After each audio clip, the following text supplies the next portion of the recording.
Wow. So not long after Avatar and Star Trek, which were a few years before the movies that we've just seen clips of, I think you heard for the first time about another franchise, a big production, which would have been the Guardians of the Galaxy and Gamora, and yet it was not an immediate yes. No, no, no. By the time James Gunn came around with Guardians, I was very much like, oh no, no, no, no, no, no, no, no, because I've done Star Trek and Avatar, and I was being offered all these films that were just only in science fiction genre, films, and I was afraid. I was afraid of being typecast, but there's this there's this thing that it doesn't matter where the story lives. If it's a beautiful, compelling story and the filmmaker feels super duper legit, fuck it. Just, it's like, I'll keep renewing my passport to go to space.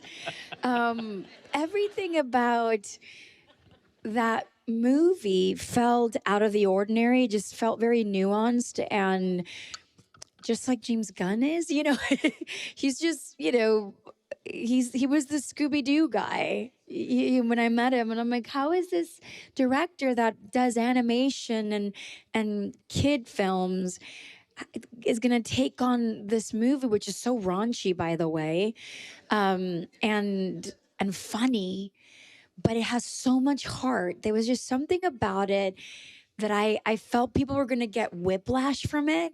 And the story read exactly how he was able to, realize it on screen. And he's an incredibly sensitive director, a person as well, and works really hard.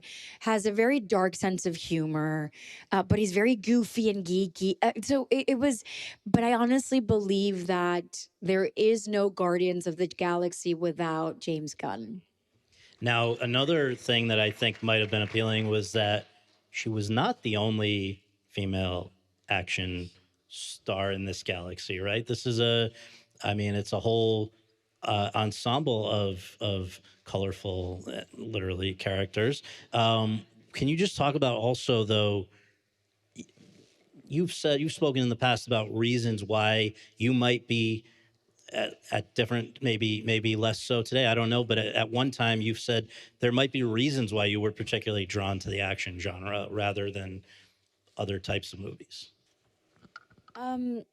Can you give me a hint? Yeah, well, I think you've I'm said 46, no, right? sure. So I'm a little Well, late. no. I mean, I think you've said that you grew up with dyslexia, right? You've talked about and ADD, and Yes, might yes, have reflected that, right? Okay, we're gonna go there. Absolutely. Well, I don't know No, if you want. I love it. I think it's important. I just thought we were gonna go somewhere else, and I was ready for that too. But no, it's I didn't think that I was cut out for heavy dialogue, dramatic films. And I thought, well, this is the genre that I'm going to explore and be really good at. Let me just go full throttle in it.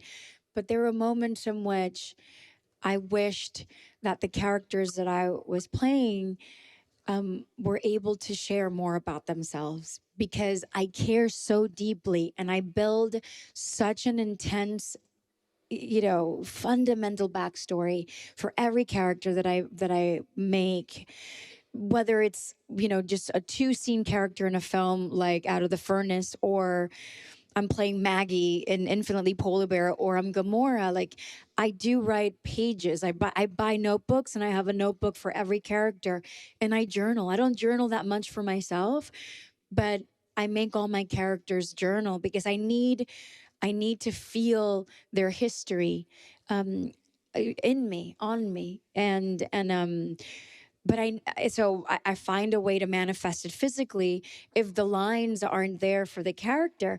But as the years went by, in a project after project, I wanted to go back to that kind of, or I've never really had it up until Lioness. You know, where a lot of the dialogue, a lot of the information, a lot of the story is propelled by this character that is pushing it forward. I wanted to know whether or not I had it in me to do that. That's great. So in the there, there are so many interesting ones we can't touch on them all, but I'll note after that is Ben Affleck's movie They Live by Night. There's, you mentioned From Scratch, this series that you did, limited series with Netflix, and there was, after, as James Cameron had promised 13 years earlier, the follow-up to Avatar. This is 2022 Avatar: The Way of Water. I wonder what it was like to return to a part after that many years of being away from it.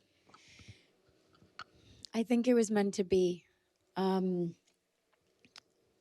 Where you find Neytiri and Jake Sully in The Way of Water, they're a family now. They went from being these stubborn young kids that were rebellious and,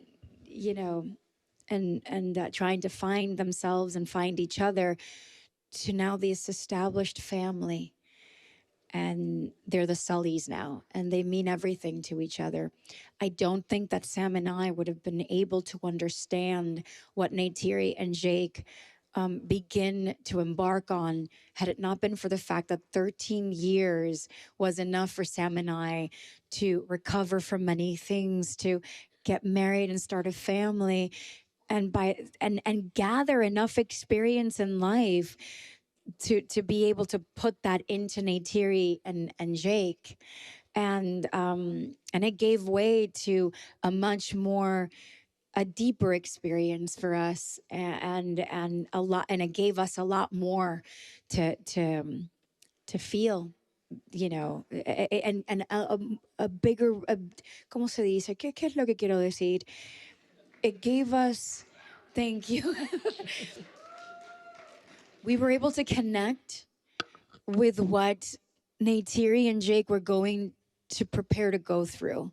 They lose a child in The Way of Water, and Sam and I were having such bad anxiety about that, for Neytiri and Jake. And I think it was the fact that we as parents didn't want to imagine the unimaginable. And letting go, what a fucking experience that was. I don't ever want to repeat it, because it's what you feel as a parent, even if you're just visiting in someone else's life. It's horrendous, and what they go through is incredible. And Sam and I held each other throughout the whole time, that we were doing that. Over the 13 years since the prior one, had the way of making Avatar movies changed a lot? Had the technology gotten noticeably different, or anything, or was it pretty much the way you remembered it from the first one? I think that the way that the actors go about it has been the same, which is fantastic. From a scientific point, I wish that Jim were here to be able to answer that, and I don't think we would have enough time to, because he starts breaking it down in such technological terms, and it's incredible. It did change a lot. It gave him the ability to advance the technology a whole lot in 13 years. But one thing he realized that he needed to keep was the preparation that the actors needed to have in order for us to get to Pandora. So let's now take a look at Zoe in two different universes: Guardians of the Galaxy and Avatar: Way of Water.